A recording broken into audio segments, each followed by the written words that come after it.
Selamat malam, Pak. Perkenalkan, nama saya Laura Lorenza Manape. Di sini saya akan mempresentasikan hasil kerja saya mengenai penerapan ground handling di Bandara Halim Perdana Kusuma. Nah, sebelum kita ketahui lebih lanjut tentang ground handling, di sini saya akan menjelaskan sedikit tentang sejarah terbentuknya Bandara Halim Perdana Kusuma. Bandara Halim Perdana Kusuma dulunya bernama Lapangan Terbang Cililitan. Bandara yang berada di wilayah Jakarta Timur ini menjadi bandara yang pertama di Batavia yang dibangun pada tahun 1924. Bandara Halim Perdana Kusuma sudah memasuki abad ke-17 di daerah Cililitan, merupakan sebuah tanah partikelir yang dimiliki oleh Peter van der Velde. Tanah ini tersebut dinamakan Tanjung Os. Tanah itulah yang menjadi lapangan terbang pertama di Batavia yang juga di cikal bakal Bandara Halim Perdana Kusuma. Sebelum mendarat di Cililitan, pesawat Fokker ini memerlukan waktu cukup lama di perjalanan karena pernah jatuh dan mengalami kerusakan di Serbia hingga harus didatangkan suku cadang dari pabriknya di Amsterdam. Lapangan terbang ini juga turut ambil dalam peresmian Bandar Udara Internasional Kemayoran, yaitu dengan cara menerbangkan pesawat berjenis Dongles DS-3 menuju Kemayoran yang baru saja diresmikan. Berikutnya tentang ground handling.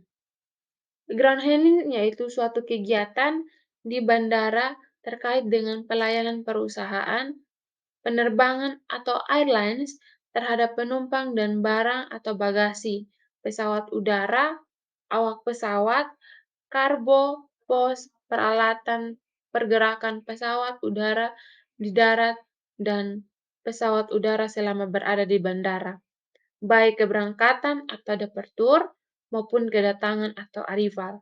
Ground handling berasal dari kata ground yang artinya darat atau di darat, yang dalam hal ini di bandara udara atau airport berasal dari handling, dari kata dasar hand atau handling yang artinya tangan atau tangani. To handle berarti menangani atau melakukan suatu pekerjaan tertentu dengan penuh kesadaran. Handling berarti penanganan atau pelayanan, service, all to service. Yang berikut tentang ground handling dibagi menjadi 3 proses pelayanan. Yang pertama, pre-flight. Pre-flight merupakan kegiatan penanganan terhadap penumpang berikut bagasinya dan kargo serta pos dan pesawat sebelum keberangkatan di bandara asal atau origin destination. Yang kedua, in-flight. In-flight merupakan aktivitas kegiatan yang dilakukan untuk melayani penumpang selama berada di dalam pesawat. Yang ketiga, post-flight.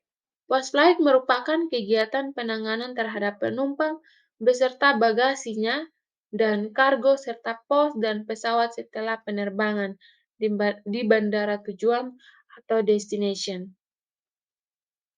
Yang berikut, check-in counter.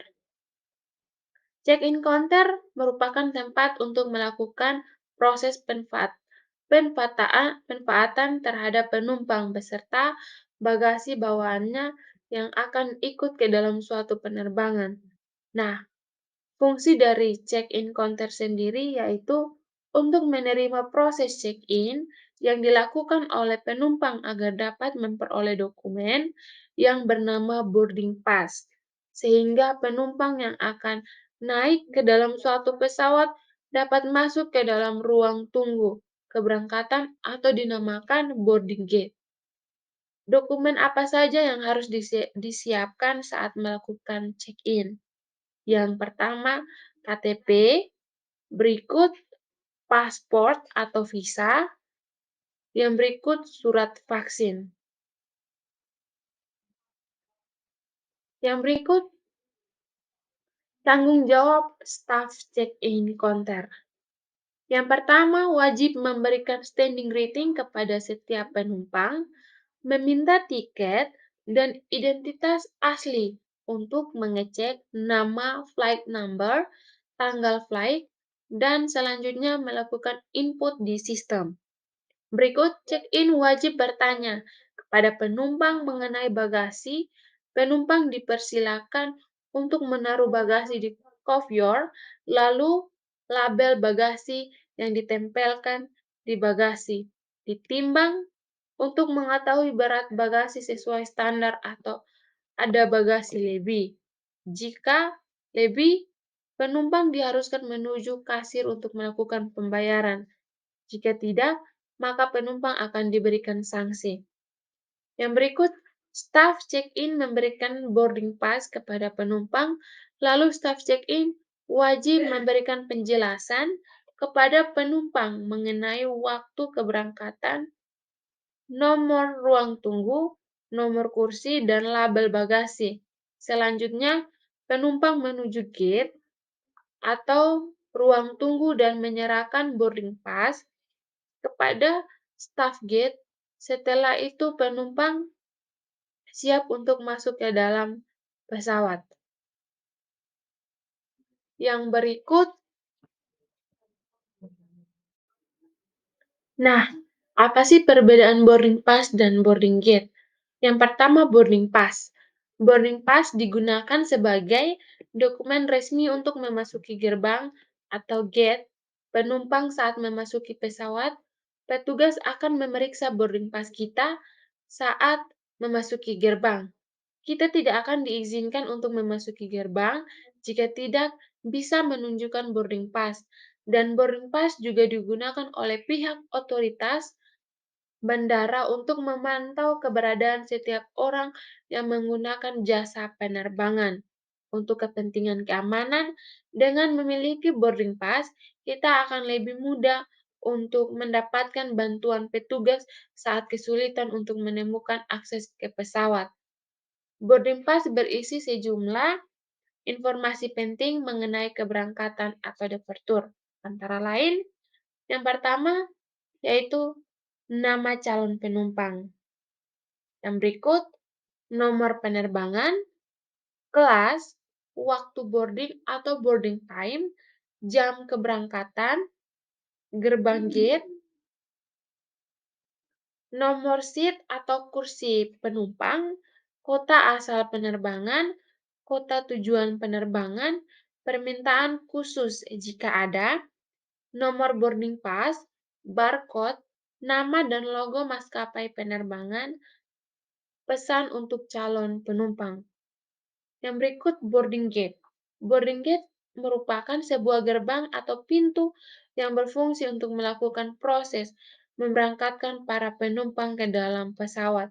Di boarding gate ini terdapat berbagai perlakuan, mulai dari kategori penumpang reguler, VIP, VVIP, hingga penumpang khusus atau special handling. Biasanya boarding gate ini terdapat minimal 2 orang petugas. Para petugas inilah yang akan mengecek barang bawaan kabin dan boarding pass para penumpang sebelum menaiki pesawat. Gate officer memiliki tugas pokok sebagai berikut: mengecek kembali boarding pass serta mengisi passenger manifest yang nantinya akan diserahkan kepada kabin kru. Kemudian, memberikan pengumuman boarding time kepada penumpang agar penumpang segera bersiap-siap menuju ke pesawat. Sebelum masuk ke pesawat, boarding pass milik para penumpang akan dicek kembali. Staf boarding gate juga harus mengumumkan jika terjadi delay atau keterlambatan atau pembatalan penerbangan dari pesawat yang sedang ditunggu. Mengecek apakah semua penumpang sudah benar-benar berada di dalam pesawat. Menyobek flight kupon para penumpang yang akan berangkat. Mengecek kondisi setiap penumpang yang akan terbang. Memandu penumpang menuju pesawat sesuai jadwal penerbangannya. Yang terakhir, kesimpulan. Kesimpulannya yaitu Bandara Halim Perdana Kusuma merupakan salah satu bandara yang mempunyai keunikan dan penerbangan-penerbangan yang khusus bagi pemerintah dan kegiatan TNI Angkatan Udara dan semua yang berhubung tentang pemerintah dan unit informasi Bandar Udara Halim Perdana Kusuma yang sangat penting dan sangat membantu para pengguna jasa bandara dalam keberlangsungan melayani semua penumpang dengan berbagai macam keluhan dan semua permasalahan penumpang. Dengan kinerja unit informasi yang sesuai SOP yang dilakukan saat ini sudah sangat baik dengan bertanggung jawab atas tugasnya memberikan kepuasan bagi penumpang serta sudah memberikan saran dan prasarana yang memadai seperti monitor TV untuk melihat keberangkatan dan kedatangan, perubahan jadwal dan pembatalan, pelayanan informasi dan komunikasi.